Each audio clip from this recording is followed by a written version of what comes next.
What up, y'all? You know we doing a travel segment, baby. I got some more information for y'all. I love y'all. And I want y'all to be better travelers. I want things to be simpler for you. There are things that I want you to understand. So today we are doing things you should know type of thing. Not really geared towards one subject. I know previously I did a video about just bags and luggage, and this video is going to be more informational. So let's get started.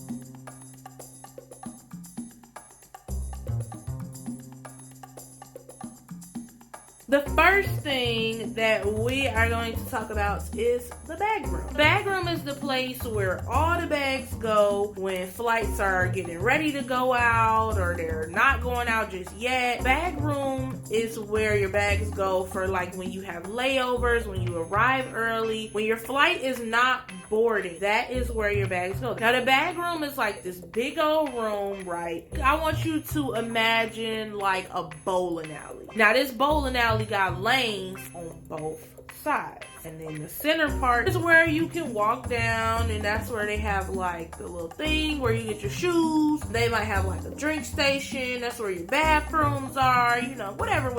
But anywho, you have these lanes, right? So let's say you got 10 lanes over here, and you got 10 lanes over here, and it's your middle section. The bag room essentially looks the same, except each lane is called a pier. On each pier, they might have like 4 or 5 destinations that are assigned to that pier. Let's say we on Pier 1, and Pier 1 got Atlanta, Charlotte, Philly, and it got New Jersey. Any flights going to those 4 locations is gonna go to Pier 1. So that's kind of how it's set up. So there is this like really intelligent bag built. It sorts the bags. It knows that this bag is going to Atlanta. This bag got to go to this. So it's a sorting system, right? All your bags are kept there until it is time for your bags to be loaded onto your flight. That is the bag room. Also in the bag room at where I work at, there is like a TSA. The bags that go through the scanner that, you know, might need to be looked into or whatever the case may be, there is TSA down there, and everything that they do is recorded. So when they open a bag, when they go through a bag, and that's also the reason why people put in locks on their bags and having like luggage locks are kind of pointless, because if they do need to go in your bag, they're either gonna cut your lock off or they gonna come get you. Open this bag up. We need to see it. I get the point of like having a luggage lock. I don't travel with checked luggage, so I don't use it, but I get why people have it. I think it's a good idea, but when it comes to TSA, they're really like anal about it. I mean, it's all for our safety, I guess, but yeah, that's the bag. Moving along, ground stops. Me as an employee, I love a ground stop. And if I had to define a ground stop is when there is, I'm not gonna say inclement weather, but when there is a significant amount of weather to the point where they feel that operations on the ground need to come to a halt because of the weather. For example, if there is lightning anywhere around the airport, there's going to be a ground stop, because that can put aircrafts in danger of being struck. That can put us in danger of being struck. And it's really just not a safe situation. So the air traffic control tower, which is like this tower that is in the terminal, and it has like a light on the top, right? So when the light is flashing yellow, that means that it's a yellow alert. When the light flashes red, that means it's a ground stop. The same way a red light in traffic means stop, a red light in the sky means it's a ground stop. Everything on the ground must stop moving. Go inside, seek shelter, stay inside until the ground stop is over with. Now, for customers and passengers, a ground stop is ideally not what you want, because now that means that you're going to be pushed back in your arrival time, you're going to be pushed back in your departure time. There is a interruption in your travel schedule. But ground stops are really something that's kind of like out of your control, because 9 times out of 10, a ground stop is based on the weather. Like this one time I was in Miami and there was a ground stop, but we had already been boarded onto the plane, which meant that all of the luggage that was outside had to be left where it was, and everybody had to leave from outside and go inside, because now there is lightning. Now the customers was pissed. How would they leave our bags out there like that? Okay, well, first of all, your bag is more important than my life, and it's lightning around here in these big old planes and a whole bunch of machinery that's made of steel and metal and everything else that could be struck and that could tear me up and I could die, and I'm just gotta be worried about your bag. Really?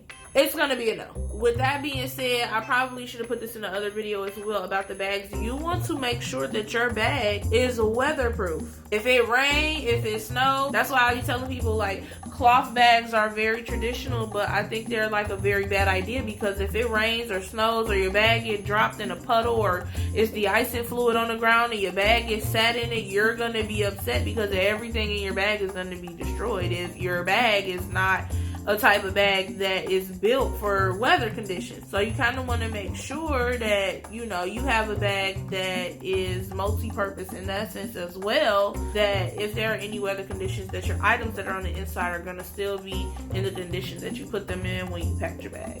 Next thing, we're going to talk about maintenance. If maintenance comes, that is a very good thing, because you want to be on a plane that's safe, that's going to operate properly, and that's going to get you to your destination in the same way that you got on that plane. A lot of people, they complain like, yeah, this was on maintenance. Oh my God, I'm so tired. And it's like, do you want to be safe or do you want to risk your life because you want it to be somewhere at a certain time? If something is out of your control, read a book, relax. Always, always, always have a plan B in the event that something goes wrong. Maintenance could come for literally any single thing. A light not going off, a sensor not working, could be going off for anything. Maintenance is not a bad thing. Always want to be safe. Now my favorite, de-icing.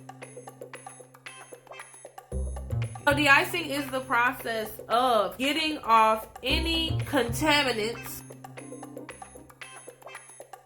They're getting off any contaminants that would impair a flight from safely making it to its destination. In the wintertime, I am a de-icer. I am a sprayer. So a de-icing truck has fluid in it. It has water, it has de-icing fluid and anti-icing fluid. So when you want to clean this aircraft, it's not like, oh, it need a car wash. Like, no. We are like treating the plane with chemicals that are already mixed with water, and it's to make sure that there's no snow, no ice, no frost, no sleet. There's nothing on this plane. A lot of people don't know this, but the fuel, the gas, is stored in the wings. So we like to make sure that anything that's on the plane is off so that it does not cause the gas to freeze during flight. In the wintertime, you'll see they'll be spraying that orange fluid on your aircraft, and depending on how the weather conditions are, that orange fluid will really show up clear because they could do a light spray.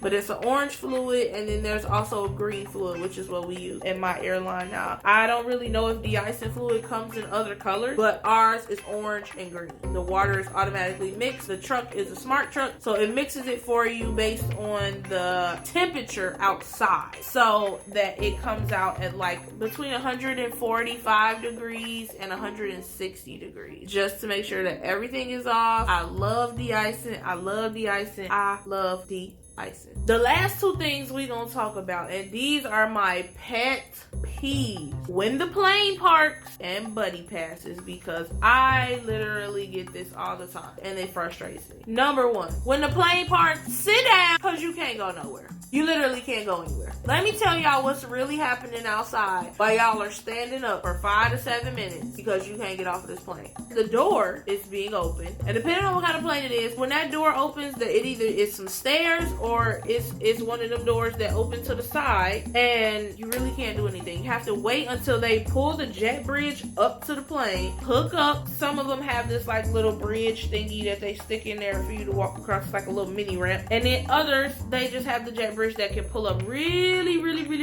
close to the plane, and you can just walk off. But I really wish y'all would just sit down. And for those of y'all that be like, I got a connecting flight and it's tight, you should always allow yourself at least 30 to 45 minutes in between flight. At the minimum 45 minutes. You never know, something could happen where your plane is sitting on the taxiway waiting to come to the gate, and they have to figure out where to put you. It could have been an issue where you was gonna park at originally was different. Like, anything can happen where you can literally be sitting out there for almost an hour and you're worried about a tight connection that you should have planned better for in the first place. And especially international international flights, you should give yourself at least an hour or two in between. Anything can happen, just to be safe. Now, my last and final thing, buddy passes. When I tell people that I work for an airline, one of the first things they say is, oh, so you got buddy passes? No, I don't have buddy passes. Especially not for you. So don't ask. That's the first part. Don't ask. Now, this is what I will say. Every airline is different. So when it comes to that, I can only explain from my knowledge how buddy passes work. Remember, every airline is different. Their rules are different. How they operate is different. But I can speak about my experience. 3 things I'm going to touch on: the amount, standby status, and who buddy passes are for. To be honest with you, the amount of a buddy pass can cost more than you paying your own money out of your own pocket to get to wherever you want. A buddy pass is not free. It is not the taxes on a flight. So wherever y'all got that from, go take it back, because that's not true. At least not for my airline. Second of all, the hassle of dealing with the whole buddy pass thing is really what's the biggest turn off. I get that some people cannot deal with how buddy passes work, but if you ask for it, if someone is nice enough to put you on their benefits in order for you to get a buddy pass, there are certain things that you just need to understand. It is not a confirmed seat. You are flying standby. Whatever is left over after all the paying people that made their flight, whatever's left is up to you. As a guest, which is what you are, and I'm going to explain the ranking. So employees,